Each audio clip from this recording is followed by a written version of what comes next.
My channel. Friends, आज हम हमेशा की तरह पहले बेसिक सीखेंगे। क्लास 7 का हम लोग चैप्टर 2 आज करेंगे, यानी कि पेन के कॉन्सेप्ट के बारे में पहले सीखेंगे, ताकि हम इसका एक्सरसाइज करें तो हमें सारे कॉन्सेप्ट क्लियर हो और अच्छे तरीके से आते हैं। तो चलिए स्टार्ट करते हैं 7 क्लास का सेकंड चैप्टर, जो कि है भिन्न। भिन्न ओके क्या है, ठीक है।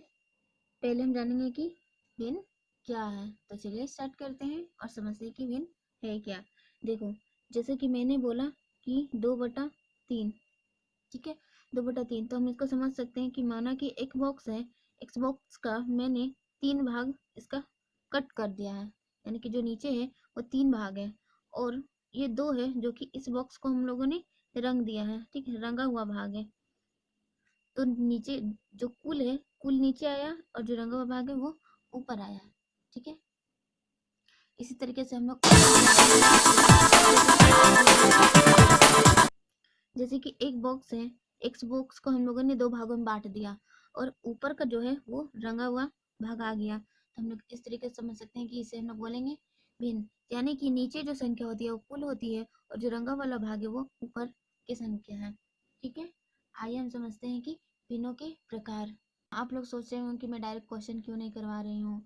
तो देखिए, अगर हम लोग डायरेक्ट क्वेश्चन करेंगे तो इसके बारे में जो बेसिक हमें समझना है वो हम समझ नहीं पाएंगे, इसलिए मैं इसका पहले बेसिक समझाती हूँ, उसके बाद में प्रश्न करवाती हूँ, ताकि आपको कोई भी प्रश्न करने में कोई भी परेशानी ना हो। अगर मैं ना भी करवाऊँ तो आप लोग ईजी से कर सकते हैं, इसलिए मैं पहले बेसिक समझाना चाहती हूँ, उसके बाद आप लोगों को अच्छे से, ताकि आप लोग अच्छे से क्वेश्चन को समझ सके बाद में, ठीक है। चलिए इसके भिन्न के प्रकार के बारे में जानते हैं।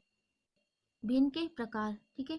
इसमें हम लोग पहले जानेंगे कि उचित भिन्न, ठीक है। उचित भिन्न क्या है,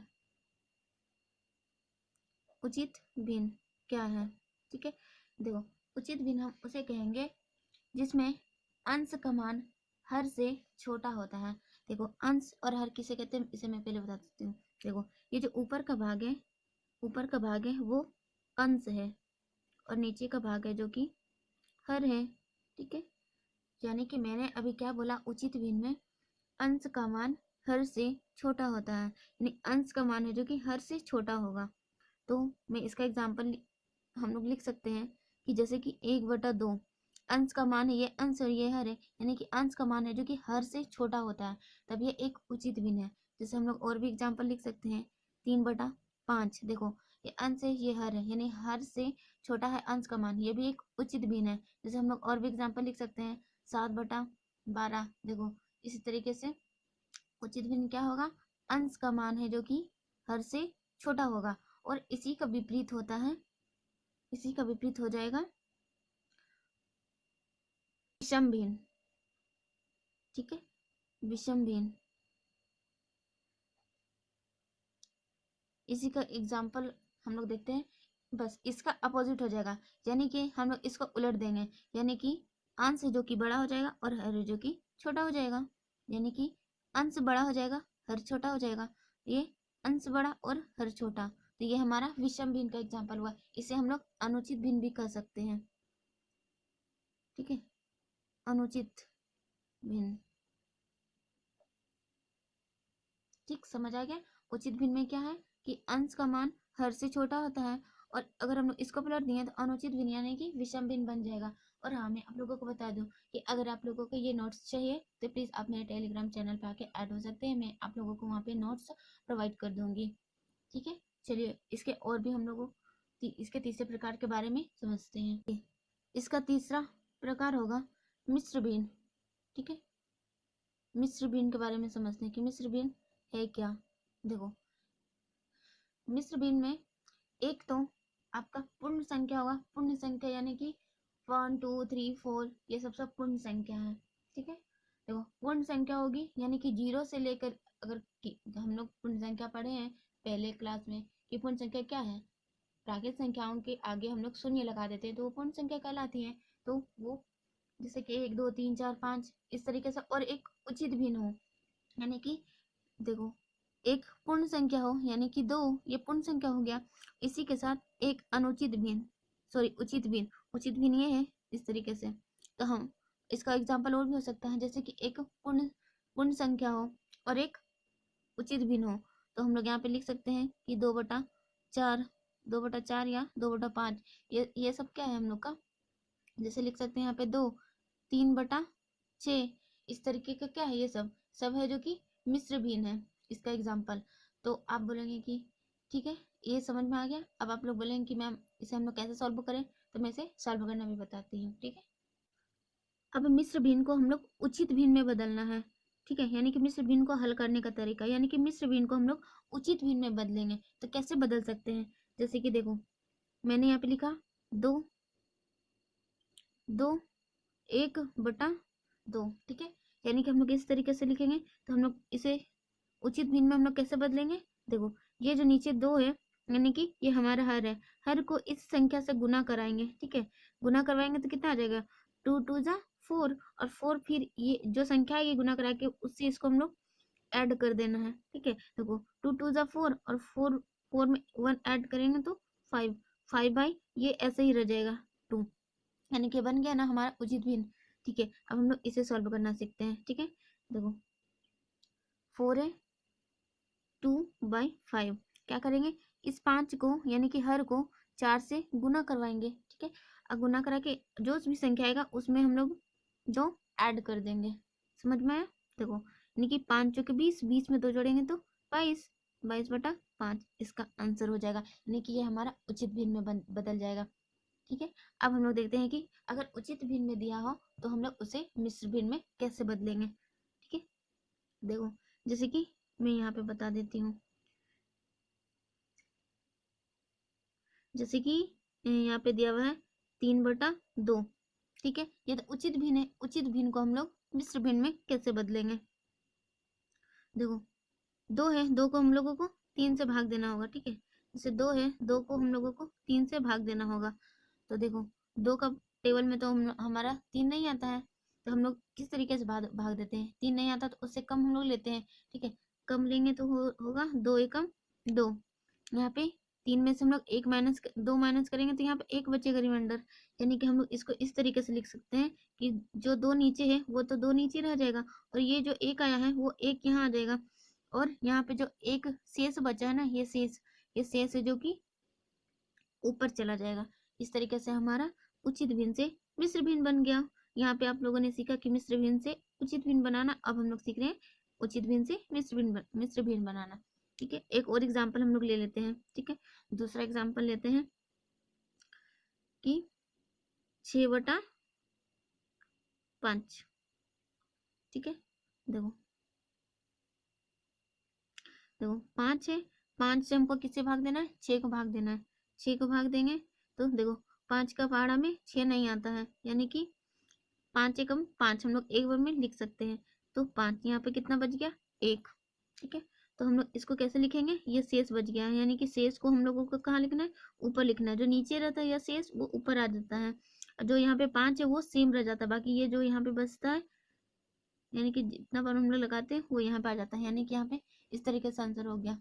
ठीक है, अब हम लोग और भी कोई एग्जाम्पल देख लेते हैं एक, उसके बाद फिर हम लोग नेक्स्ट टॉपिक की ओर बढ़ेंगे। ठीक है, जैसे कि हम लोग लिख सकते हैं 7/4। ठीक है, देखो हम लोग इसे कैसे सॉल्व कर सकते हैं, यानी कि 4 को 7 से भाग देना है, 4 को 7 से भाग देना है, पर 4 में तो 7 आता नहीं है, तो हम लोग क्या कर सकते हैं, मिश्र भिन्न बना सकते हैं। यानी कि 4 एकम 4, कितना बचेगा, 3 बचेगा, यानी कि ये शेष बच गया। तो मैंने क्या बताया कि शेष को हम लोग ऊपर कर देते हैं, जो यहाँ है वो यहीं रहेगा, और जो यहाँ पे आया है उसको यहाँ लिख देंगे, यानी कि इसका मिश्र भिन्न हो जाएगा ये। आशा करती हूँ कि आप लोग उचित भिन्न से मिश्र भिन्न और मिश्र भिन्न से उचित भिन्न बदलना सीख चुके होंगे। तो अब हम लोग बढ़ते हैं नेक्स्ट टॉपिक की ओर। ठीक है, अब हम पढ़ेंगे तुल्य भिन्न के बारे में। ठीक है, तुल्य भिन्न क्या है, यानी कि जैसे कि हम लोग यहाँ पे लिखे 2/3, इसे हमें तुल्य भिन्न के रूप में बताना है। तो हम क्या करेंगे, हम यहाँ पे अंश और हर, देखो ये अंश है ये हर है। ठीक है, शून्य के अलावा कोई भी संख्या या तो गुना कर सकते हैं या तो भाग कर सकते हैं। जैसे कि अगर मैंने यहाँ पे 2 से ऊपर में गुना किया अंश में, नीचे भी मुझे 2 से गुना करना पड़ेगा। तो कितना बन जाएगा 4/6। ठीक है,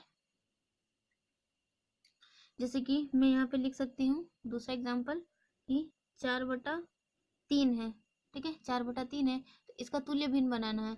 तो हम लोग क्या कर सकते हैं, यहाँ पे कोई भी संख्या या कोई भी संख्या से गुना करेंगे, ऊपर नीचे दोनों से गुना करना पड़ेगा।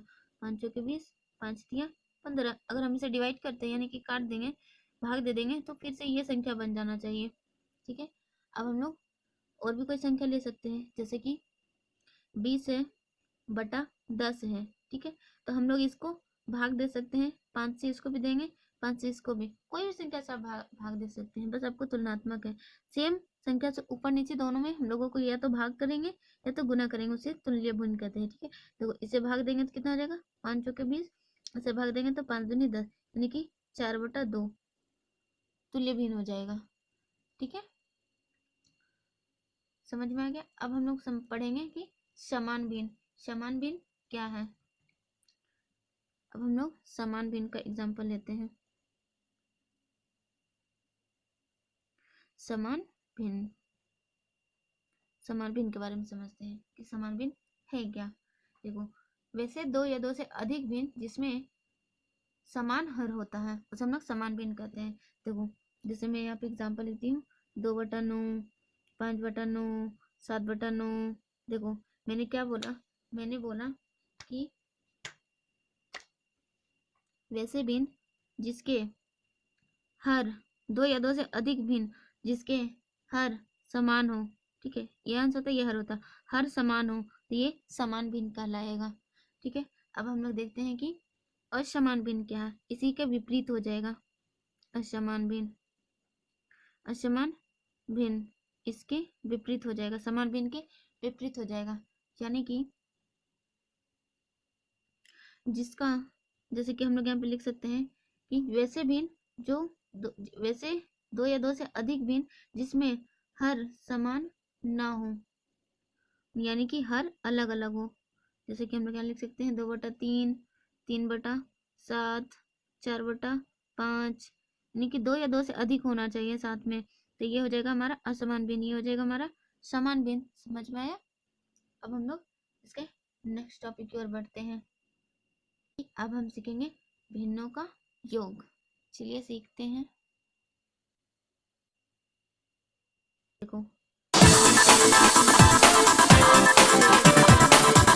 +3/4। देखो यहाँ पे हम लोग कैसे ऐड करेंगे भिन्न का योग। देखो, जिस भी दो भिन्न का हर समान हो तो ये डायरेक्ट ऐड हो जाता है, यानी कि देखो जिस भी दो भिन्न का योग का हर समान हो वो ऊपर डायरेक्ट ऐड हो जाता है। हाँ, जैसे कि हम लिखेंगे 4, यहाँ पे 6 + 3 डायरेक्ट ऐड हो जाएगा, यानी कि 9/4 हो जाएगा। ठीक है, 9/4 हो जाएगा। लेकिन अब हम लोग इसका दूसरा एग्जाम्पल ले लेते हैं। दूसरा एग्जाम्पल लेंगे 2/3 + 3/4। अब देखो यहाँ पे इसका हर है जो कि दोनों का अलग अलग है। ठीक है, अब हम ऐसे में क्या करेंगे, तो ऐसे में करना ये है कि इसका और इसका हम लोगों को एलसीएम लेना है। ठीक है, या तो ऐसा संख्या लेना है जो कि दोनों में दोनों का टेबल में आए, जैसे कि 12। ठीक है, 12 देखो हम लोग 4 का टेबल में भी आता है 12 और 3 का टेबल में भी आता है 12। या तो आप समझ सकते हैं कि एलसीएम लेना है, एलसीएम लेके दोनों को बराबर कर देंगे। ठीक है, देखो एलसीएम लेके बराबर करेंगे तो यहाँ पे 2/3 प्लस, देखो यहाँ पे एलसीएम लेके बराबर करेंगे तो यहाँ पे हो जाएगा 3/4। एलसीएम लेंगे यानी कि हम लोग का एलसीएम कितना आ जाएगा, एलसीएम हो जाएगा 12। अब देखो यहाँ 12 बनाने के लिए हमें यहाँ 4 से गुना करना पड़ेगा, तो ऊपर भी 4 से गुना करेंगे। देखो यहाँ पे भी हम लोगों को 12 बनाने के लिए 3 से गुना करना पड़ेगा, तो यहाँ भी 3 से गुना करेंगे।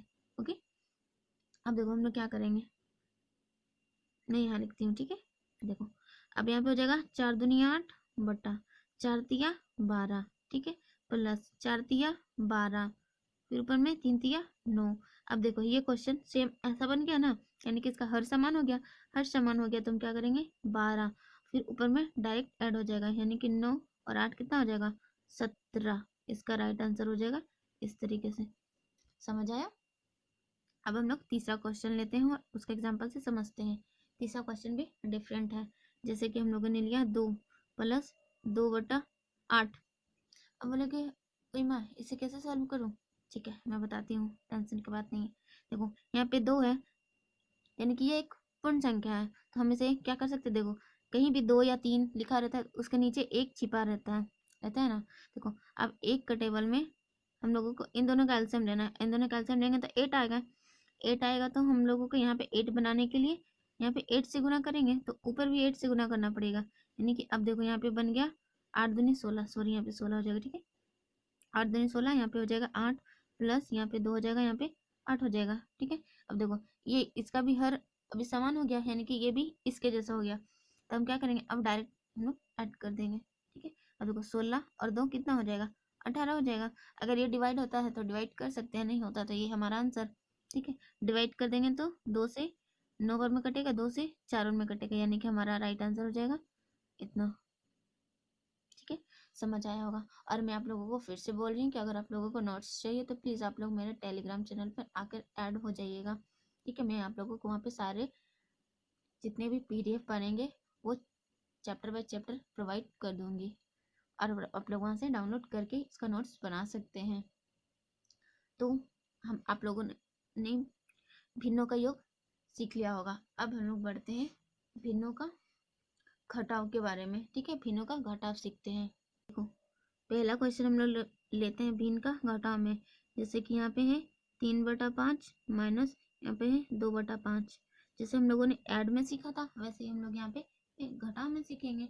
देखो यहाँ पे हर है जो कि समान है, हर समान है, तो ऊपर का जो अंश है वो डायरेक्ट सोल्व हो जाएगा। यानी कि 3 में से हम लोग 2 घटाएंगे तो 1 बचेगा, और यहाँ पे 5। लेकिन हर यहाँ पे समान होना चाहिए। अब अगर हर अलग अलग हो, यानी कि मैं यहाँ पे लिखूँ कि 4/5 माइनस 2/10,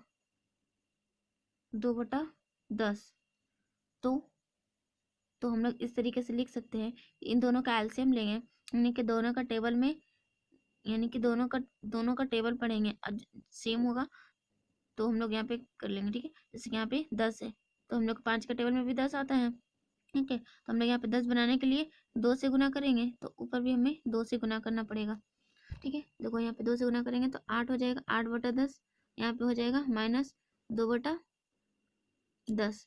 अब देखो नीचे का सेम सेम हो गया, यानी कि इस तरीके से बन गया। तो हम लोग क्या करेंगे, इसे डायरेक्ट अब घटा देंगे, यानी कि 10 में से यहाँ पे लिखेंगे 10, 8 में से 2 घटाएंगे कितना होगा?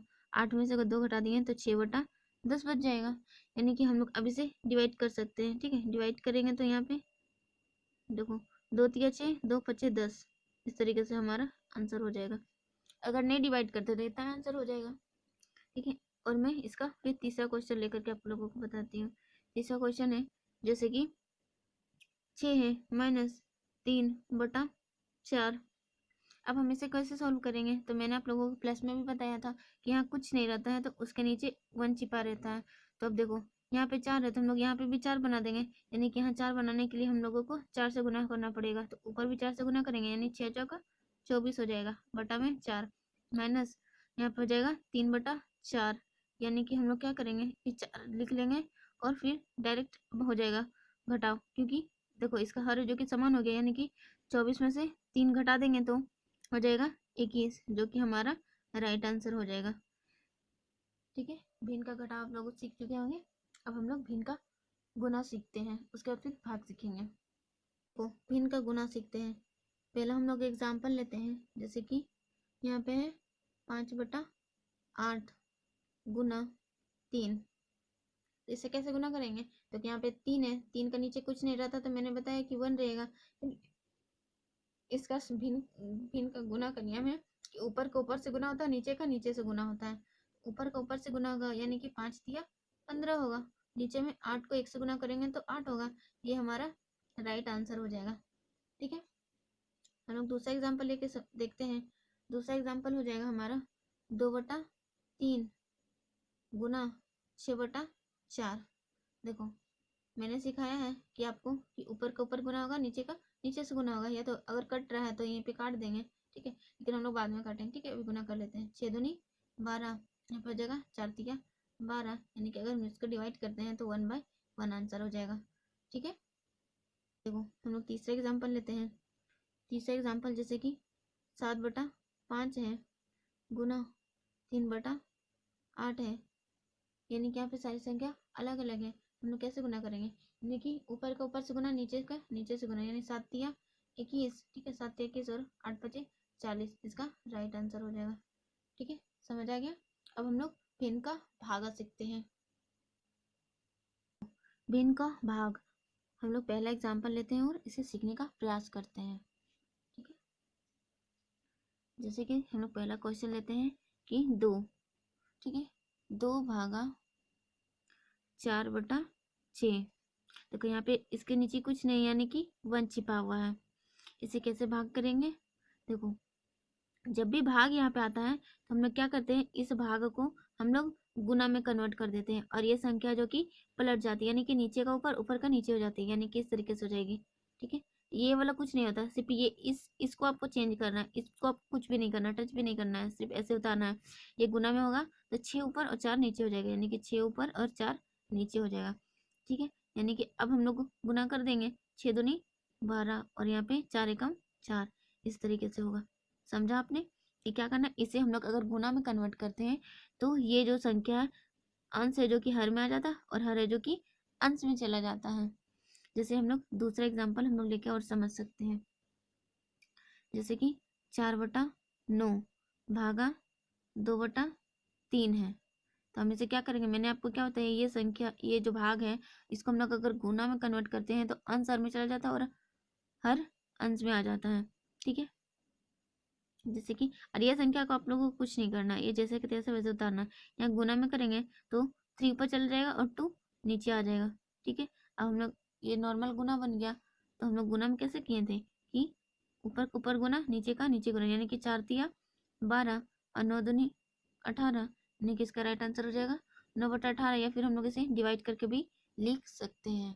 ठीक है, समझ में आ गया होगा कि भिन्न का भाग हम लोग कैसे करते हैं। अब हम लोग नेक्स्ट टॉपिक को बढ़ते हैं, जो कि है सरलतम भिन्न के बारे में सीखते हैं कि सरलतम भिन्न भिन्न आखिर है। देखो क्या? सरलतम भिन्न यानी कि हम लोग सरलतम, इस संख्या को हम लोगों को, इस भिन्न को सरलतम भिन्न में बदलना है। तो हम लोग क्या कर सकते हैं कि देखो एलसीएम लेकर के हम लोग, एलसीएम नहीं, हम लोग एचसीएफ लेकर के इन दोनों को हम लोग बदल सकते हैं। या तो आप सरल भाषा में समझे तो जो भी संख्या से हम लोग ऊपर डिवाइड करेंगे वही संख्या से हम लोगों को नीचे भी डिवाइड करना पड़ेगा। ठीक है, यानी कि इसका और इसका हम लोग एचसीएफ निकालेंगे। ठीक है, एचसीएफ कैसे निकालेंगे, तो देखो 16 है और 16 का एचसीएफ और 8 का एचसीएफ हम लोग निकालेंगे, तो हमारा एचसीएफ आ जाएगा 8, यानी कि 8 का टेबल में भी 16 होता है और 8 का टेबल में भी 24 होता है, यानी कि हम लोग लिखेंगे एचसीएफ निकाल के 8 से भाग देंगे और इसको हम लोग 24 से भाग देंगे। ठीक है, यानी कि 8 को 24 से भाग देंगे, 8 को फिर 16 से भाग देंगे, यानी कि 8 को 16 से भाग देंगे तो आ जाएगा 2 और 8 को फिर हम लोग 24 से भाग देंगे तो आ जाएगा 3, यानी कि हमारा आंसर हो जाएगा 2/3। यहाँ पे हम लोगों को एचसीएफ लेना है और इन दोनों का एचसीएफ कितना आया है, तो 8 आया है, इस तरीके से। अब देखो यहाँ भी हम इन दोनों का एचसीएफ लेंगे और एचसीएफ निकालना तो आप लोगों को आता होगा, क्योंकि आप लोगों ने इसकी पिछले क्लास में आप लोगों ने सीखा होगा। अगर नहीं आता है तो प्लीज़ आप कमेंट करके बता दीजिएगा, मैं आप लोगों को एचसीएफ बता दूंगी। ठीक है, लेकिन कमेंट जरूर कर देना कि हाँ नहीं आता है। देखो यहाँ पे ये संख्या है, ठीक है, ये भिन्न है, इस भिन्न को हम लोगों को क्या करना है कि बदलना है सरलतम भिन्न में, यानी कि छोटी से छोटी। अब देखो, अब यहाँ पे सरलतम में हम लोग नहीं बदल सकते, क्योंकि अब हम इसको डिवाइड करेंगे तो भी इतना ही आएगा, अब ये किसी से डिवाइड नहीं होगा। ठीक है, सरलतम का मतलब होता है कि अब ये किसी से डिवाइड नहीं होना चाहिए, छोटा से छोटा रूप। देखो अब हम लोग इन दोनों का एचसीएफ लेंगे, यानी कि इसका और इसका एचसीएफ लेंगे, तो कितना हो जाएगा, तो 4 हो जाएगा, यानी कि 4 का टेबल में भी 4 आता है, 4 का टेबल में भी यहाँ पे 8 आता है। देखो अब हम लोग 4 को 4 से डिवाइड करेंगे, यानी कि 4 का टेबल में 4 कितने बार आता है, एक बार में, और 4 का टेबल में 8 कितने बार में आता है, 2 बार में। तो इसका आंसर हो जाएगा 1/2, यानी कि इसका सबसे छोटा रूप हो जाएगा। कितना भी अब इसके आगे इसका छोटा रूप नहीं हो सकता है, तो ये हमारा हो जाएगा, जो कि राइट आंसर हो जाएगा। ठीक है, सरलतम रूप में आप लोग बदलने के लिए सीख चुके हैं। अब हम लोग भिन्नों की तुलना के बारे में पढ़ेंगे। ठीक है, भिन्नों की तुलना करना, यानी इसमें हम सीखेंगे कि कौन सी भिन्न बड़ी है और कौन सी भिन्न छोटी है। जैसे मैं आपको यहाँ पे एग्जांपल लेके बताती हूँ कि कौन, सॉरी यहाँ पे ना होगा, ठीक है, कौन सा भिन्न भिन्न बड़ा है। जैसे कि यहाँ पे पहला एग्जांपल है, यहाँ पे ए कि 2/3 या 7/12, इनमें से कौन सा भिन्न है जो कि सबसे बड़ा है। तो हम क्या करेंगे ऐसे प्रश्नों में, 2/3 और 7/12 को जो हर है, हर को समान कर लेंगे। हर को समान करने के लिए तो यहाँ 12 है तो हम लोग 3 को 12 बना सकते हैं, क्योंकि 3 का टेबल में 12 आता है। कितने बार में आता है? तो 4 बार में। अगर हम 4 नीचे से गुना किए तो 4 हम लोग ऊपर गुना करना पड़ेगा, ठीक है। तो ये कितना बन जाएगा, यानी बन जाएगा 8/12, ये बन जाएगा 7/12। अब देखो नीचे तो सेम है, तो ऊपर का हम लोग देखेंगे, नीचे अब कुछ नहीं करना है, नीचे से ही रहेगा। अब ऊपर का देखना है कि 8 बड़ा है कि 7 बड़ा है, तो 8 बड़ा है। तो मैं यहाँ पे बोल दूंगी कि पर हमारा आंसर हो जाएगा कि 2/3 है जो कि बड़ा भिन्न है, बड़ा भिन्न है, बड़ा भिन्न है, इस तरीके से, ठीक है। अब हम लोग छोटा भिन्न का एग्जांपल देख लेते हैं कि छोटा भिन्न कौन सा है। यहाँ पे हम लोग देख सकते हैं कि यहाँ पे पूछा जाएगा दूसरा में कि कौन सा भिन्न छोटा है, कौन सा भिन्न छोटा है।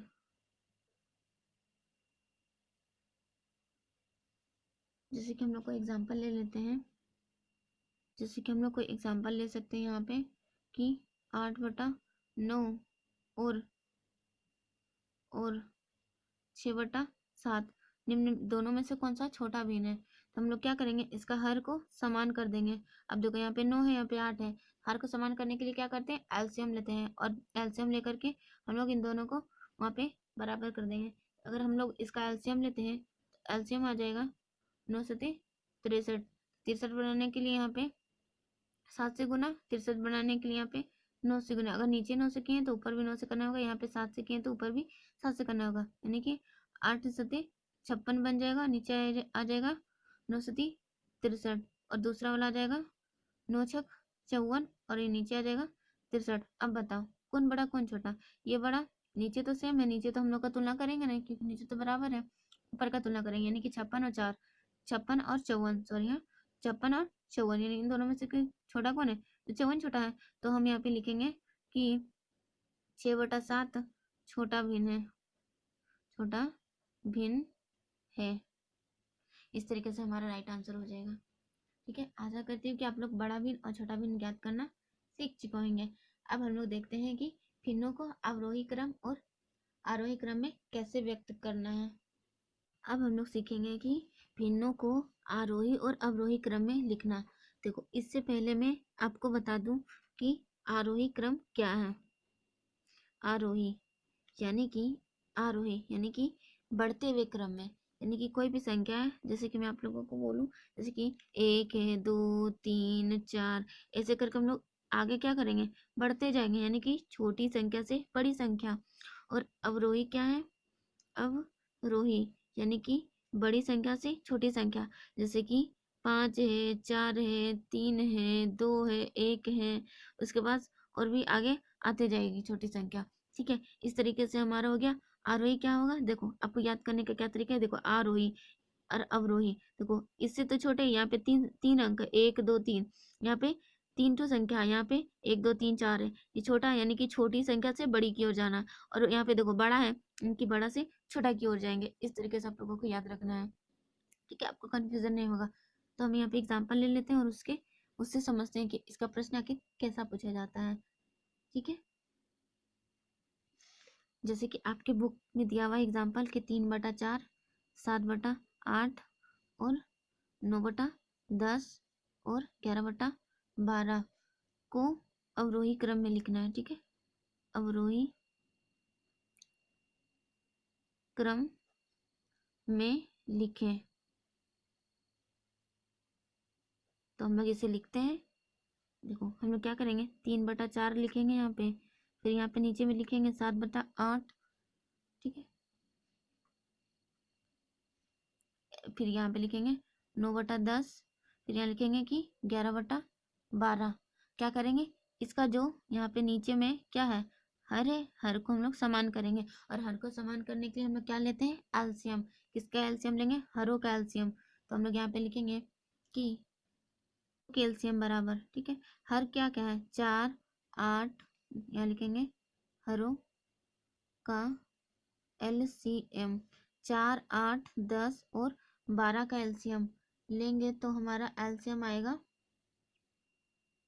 एलसीएम आ जाएगा 30, एलसीएम आ जाएगा 120 आ जाएगा, ठीक है, 120 आ जाएगा। तो हमें क्या करना होगा, सबको 120 बनाना है। अब इसको 120 बनाना है तो क्या करेंगे, इस संख्या में हमें 30 से गुना करना पड़ेगा। 30 से नीचे किए तो 30 से ऊपर भी गुना करेंगे, यानी कि ये संख्या क्या बन गया, ठीक है, यहाँ पे लाइन खींच देती। देखो अब 3 तिया 9 और उस पर 1 0, 4 तिया 12 और उस पर 1 0। अब देखो इस संख्या को भी हम लोगों को क्या बनाना है, 120 बनाना है। तो 120 बनाने के लिए हम लोग क्या करेंगे, यहाँ पे 15 से गुना करना पड़ेगा, क्योंकि 15 8 120, 15 को नीचे किए तो 15 से ऊपर भी करना होगा। 15 से 105, नीचे हो जाएगा 120। अब देखो इसको भी हम लोगों को 120 बनाना है, यानी कि 12 से गुना करेंगे तो 12 से ऊपर भी गुना करना पड़ेगा। 12 9 108, नीचे में कितना हो गया, 12 को 10 से गुना करेंगे तो 120। अब देखो इसे भी हम लोगों को 120 बनाना है, क्या 10 से गुना करेंगे नीचे, 10 से ऊपर, तो ये बन जाएगा 110 और ये बन जाएगा 120, ठीक है।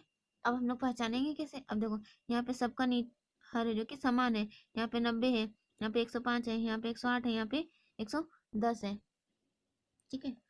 देखो यहाँ पे क्या है, यहाँ पे कितना है, 90 है, यहाँ पे 105 है। नीचे का तो सेम है, नीचे का हम लोगों को नहीं देखना है, अब ऊपर का देखेंगे। तो अब कौन बड़ा है कौन छोटा है आप लोग खुद बता सकते हैं। हम लोग लिखेंगे कि 90/120, 105/120, या फिर 108/110, 120, 110/120।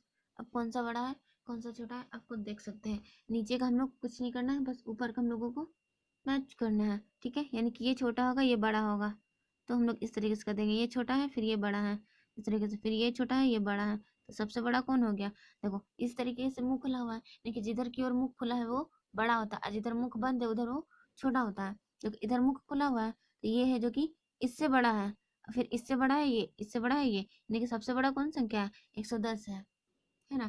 तो हम लोग यहाँ पे इसका आंसर लिख सकते हैं।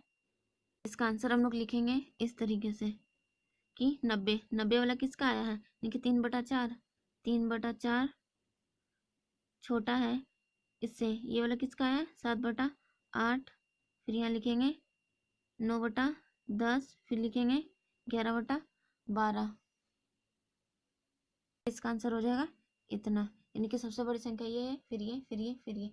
इसी तरीके से हम लोग आरोही क्रम में भी करना है, सेम यही मेथड करना है, ठीक है।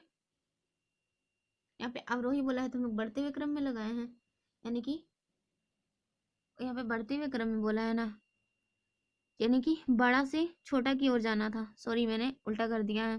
तो हम लोगों को बड़ा से छोटा में जाना है, तो हम लोग पहले बड़ी संख्या लिखेंगे, ठीक है, इसे कुछ नहीं करना है, बस आप लोगों को उल्टा कर देना है, ठीक है। ये तो आरोही क्रम हो गया है, ठीक है, इसे आरोही क्रम हो गया है, इसे हम लोगों को नहीं सॉल्व करना है। अवरोही में बोला है तो हम लोग लिख देंगे इस तरीके से, बस इसको उलट देना है। अवरोही में 11/12 बड़ा होगा, यानी कि बड़ा से छोटा की ओर जाना है ना, इसी के लिए इस तरीके से 7/8 यहाँ पे हो जाएगा 3/4। ये अगर आरोही पूछे तो आरोही हो जाएगा, ठीक है, गलत नहीं है, आरोही पूछे तो आरोही हो जाएगा, और अगर अवरोही पूछे तो ये हो जाएगा, ठीक है। मैं यहाँ लिख देती हूँ आरोही, आरोही या अवरोही क्रम। अगर आरोही पूछा तो ये हो जाएगा आंसर, और अवरोही पूछा तो ये हो जाएगा आंसर। आशा करती हूँ कि आप लोगों को ये कॉन्सेप्ट क्लियर हुआ होगा, और क्लियर हो गया है तो अब हम लोग मिलते हैं फिर क्वेश्चन में। और अगर हम लोग क्वेश्चन करेंगे तो फिर हम लोगों को और भी मजा आएगा, क्योंकि हमें सारा जितना भी यहाँ पे कॉन्सेप्ट है सारा मिल चुका होगा, और हम लोग बहुत ही मज़े से क्वेश्चन सॉल्व करेंगे, ठीक है। तो मिलते हैं फिर नेक्स्ट वीडियो में। और हाँ, अगर वीडियो अच्छा लगा और कुछ सीखने को मिला हो तो प्लीज़ वीडियो को लाइक कीजिएगा, और अपने सभी दोस्तों के बीच में शेयर ज़रूर कीजिएगा, क्योंकि वीडियो बनाने में बहुत ही मेहनत लगता है। सो प्लीज़ शेयर कीजिएगा, और अगर आप मेरे चैनल पर नए हैं तो प्लीज़ चैनल को सब्सक्राइब भी कीजिएगा, ताकि मैं कोई भी चैप्टर अपलोड करूं तो आपको पास इसका है जो कि नोटिफिकेशन सबसे पहले पहुंचे और उस चैप्टर को अच्छे तरीके से समझ सकें। ठीक है, मिलते हैं फिर नेक्स्ट वीडियो में। तब तक के लिए बाय। सबका घर में ख्याल रखिए और खुश रहिए।